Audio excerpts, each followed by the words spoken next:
Because of his encounters with intelligent zombies, the man had become extremely cautious. They're the same Aaron and his team that went to Oceanside to deliver the supplies. Just as they were about to continue their journey, Aaron sensed a noise coming from the jungle. Aaron looked inside, but there was nothing there. Lydia heard it too, and with her experience as the Whisperers, she decided it was people and not zombies. Aaron unsheathed his sword. In the apocalypse, strangers were often more terrifying than zombies, and they could be coming to steal their supplies. Just as Aaron spoke, two figures emerged from the woods, and to their relief, it was Luke and his wife. Both sides breathed a sigh of relief, as seeing an old friend in times like these instantly lifted their spirits. Their bond was like that of family. After some small talk, Jerry suggested they all go back to Oceanside since they were headed there anyway. However, Luke and his wife's expressions turned grim. Luke explained that Oceanside was no more. It had been occupied by a group of soldiers in white armor. We hid behind the house and wanted to stay and fight back, but Rachel told us to run away and tell you the news. We didn't expect to run into you here, and now the soldiers are still chasing us. So, the farther away from Oceanside, the better. Aaron felt a sense of confusion. Carol had made an agreement with Pamela, so something must have gone wrong. He suggested they go to the Alexandria safe zone first because Daryl and the others should have returned as agreed. They could then plan a rescue mission for Oceanside together. Suddenly, they heard the sound of a car coming from downhill. Feeling the urgency, Lydia looked back and saw a small group of zombies appearing behind them. Lydia came up with an idea. They would disguise themselves as the Whisperers and blend in with the zombie group to make their way to the Alexandria safe zone, where they would be much safer. And so, they covered themselves in zombie blood and joined the group of zombies. Lydia navigated their way, leading the zombie horde toward the Alexandria safe zone. However, their plan was completely disrupted by what happened next. Two beams of light shone into the zombie group. To their surprise, it was soldiers from the Commonwealth driving cars, using headlights to scan through the zombie group. This was strange. Normally, soldiers would avoid large zombie groups to conserve ammunition, but these two vehicles seemed to have halted, and when the light shone on them, they tried to lower their heads as much as possible. Although no one expected them to be hiding within, there was still a sense of fear. Slowly, they realized that the two vehicles were forcibly redirecting the zombies away from the path towards the Alexandria safe zone. They can't show anything unusual now. They can only follow the zombies. The knife in Lydia's hand accidentally fell to the ground on impact. It was just a minor incident, but one of the zombies behind her picked it up. This was terrifying because it indicated that the intelligent zombies they had encountered before were not a coincidence but rather a result of evolution within this group. The soldiers were guiding the zombies because they had received orders to do so. It all started in the last episode. Eugene was sentenced to death in a court of law, which caused a lot of discontent among the citizens, who gathered in front of the office building and shouted. Pamela is very cranky right now. That's not the only thing that bothers her, because Michael comes to tell her that Eugene has escaped. Michael says many people are unhappy with the verdict and they need more time to identify the suspect, and people have been disappearing from within the Commonwealth, all of which needs to be explained. Pamela knew Michael was talking about her, and that Eugene's escape had to be connected to him somehow. Pamela sent Michael out and left Vickers behind. Keep an eye on him. I want a door-to-door search for Porter. If he's found, shoot him on sight. Yes, ma'am. If things escalate, options are in place to do. After Vickers left, Pamela stood still, growing angrier as she thought about her current situation. As a respected leader, how did she end up in this position again? She picked up the radio on the table, preparing to execute her previous plan. The operation's codename was for her subordinates to lure a zombie horde to surround the Commonwealth. At that time, the foolish citizens would remember her. Aaron and the others were thus trapped in the midst of a zombie horde. They were unaware of the soldiers' intentions, and their priority was to escape the horde as quickly as possible. At that moment, only one vehicle was leading the way, and the soldiers didn't look back. This was their opportunity. Once the message was relayed, they subtly moved towards the direction of the trees. However, just when they were about to succeed, another soldier on a motorcycle rushed out, followed by a large horde of zombies. The two groups of zombies were merging and it was very difficult for them to get out. They could only be pushed by the zombies. But it didn't end there. More soldiers arrived with their respective zombie hordes.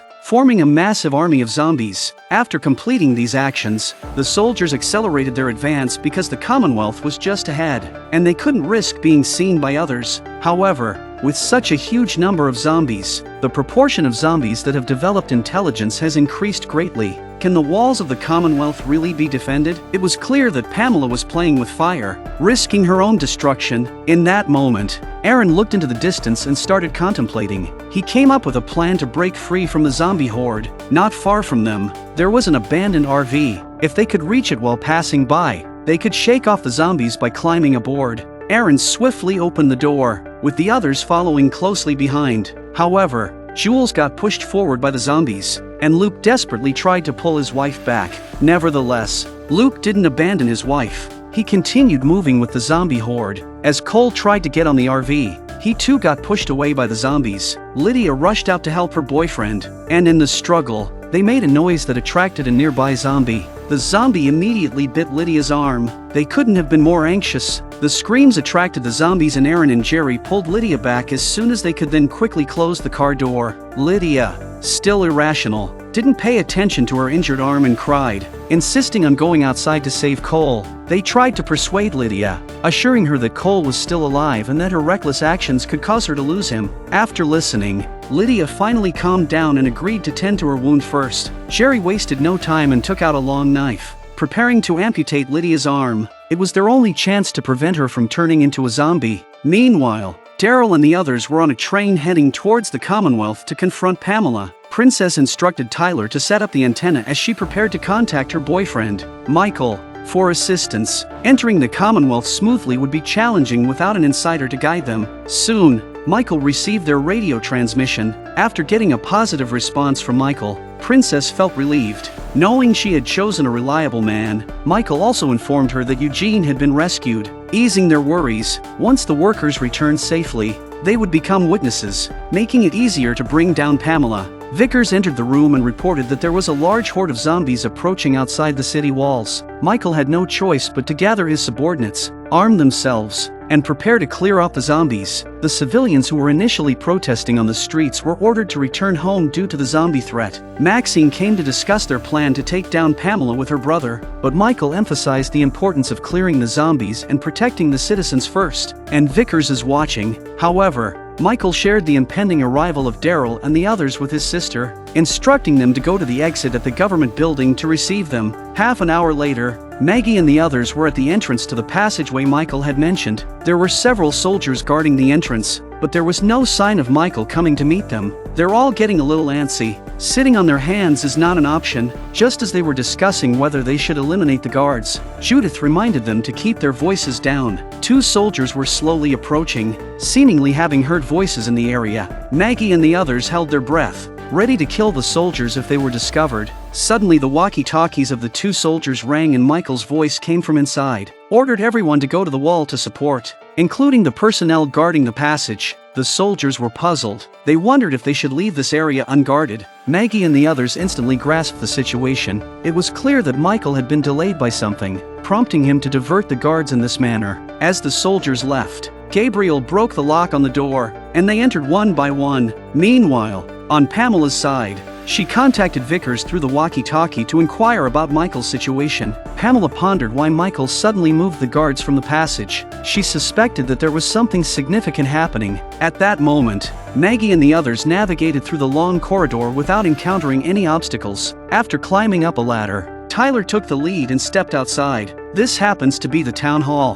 which is empty and very quiet at the moment. Daryl sensed that something was off. It was too quiet, and all the doors were chained shut, which didn't make sense. Ezekiel and the others, experienced in combat, skillfully evaded attacks and fought back. The firepower from above was fierce, forcing them to flee in all directions. Apart from the residents of Alexandria's safe zone with combat experience, the rest were almost massacred. These men are Pamela's private soldiers, and she guesses that Michael has other plans for transferring the soldiers. But she's right. Pamela stared angrily at Maggie below. Everyone stopped and Rosita and the others looked over in shock. If something were to happen to Judith, they would feel an immense sense of guilt and remorse. They would also feel that they had failed Rick. who sacrificed his life to protect them. Pamela was surprised too. She'd never thought of hurting a child, no matter where they were. It was a serious offense. Carol's gunfire signaled the start of the battle. The injury to Judith fueled the anger in Alexandria's safe zone, and they fought back fiercely. The people upstairs started to flee. Daryl felt completely helpless. They had to leave this place quickly to save Judith.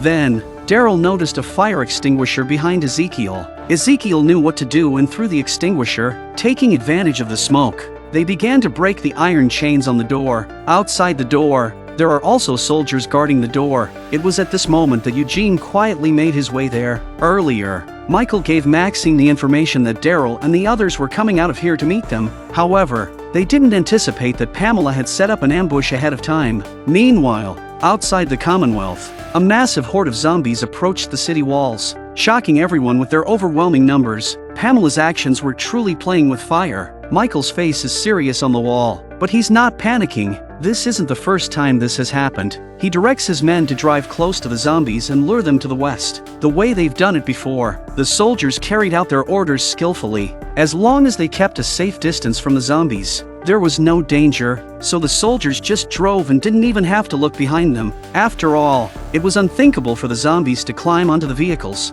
However, what they hadn't anticipated was that some of the zombies in the horde had evolved intelligence. Soon Michael's walkie-talkie heard gunshots and the screams of his men, and then he lost contact with them. No matter how much he shouted, there was no response. Things looked grim. Michael picked up binoculars and looked into the distance. He saw two thick plumes of smoke rising from the middle of the zombie horde. He realized that the number of zombies this time was greater than before and they needed to change their strategy. Shortly after, Michael gathered his soldiers and began to deploy tactics. Michael thought about it and told his men to put down their weapons, because if they resisted, they would die in vain. Michael told Vickers, "I will go with you, but you must listen to me. We need to reinforce the defenses around the city walls." Half an hour later, the zombie horde had arrived, but the city walls held strong, stopping the zombies. But one of the zombies was climbing the railing. The soldier froze in his tracks. He couldn't believe his eyes. How could this be possible?